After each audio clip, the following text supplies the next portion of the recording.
We know that these clinics are in poor areas, many times minority-based, and we also know that they perform abortions.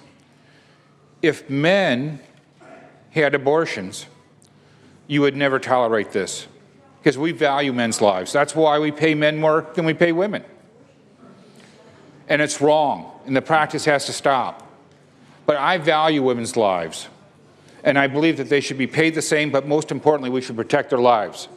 Now, we've had a series of bills that have come to this floor that devalue women. They treat them like chattel. They turn around and they say, if you're having an abortion, you can do it in any office. It doesn't have to be sterile. That was one of the bills that passed this floor. That's because we don't value women's lives. Every woman's life matters. So I put some amendments together. Unfortunately, they got chaptered out. And those amendments simply would have said that there should be truth in advertising. If I'm going to a clinic that doesn't have an agreement with a hospital, I should know that my life could potentially be at risk. I should be able to sign off and go into the clinic with that knowledge. Now, we had a bill earlier this year that said if you went to a pregnancy care center and they don't provide abortions, we need to advertise loudly that where they can get an abortion. But if that abortion happens to be in one of these clinics that doesn't have an agreement to transfer to hospital, we've put women's lives at risk, and that's wrong. And I know that some of my colleagues on this floor believe that I have to have a uterus to have an opinion. Does Caitlyn Jenner have to have a uterus to be treated as a woman? I'd like to have some tolerance on this floor. I'd like to allow an honest and open debate among all of us. We come from different backgrounds. We come with different views. And I respect your views, and I'm eager to hear your views, and I'm eager to see your vote. But you don't have a right to say that any member, because they're in the minority, is a lesser opinion. And while I may not be the typical minority that you see or are accustomed to, on this floor I am a minority. And my voice is equally as important as any other colleague, because we all got here the same way.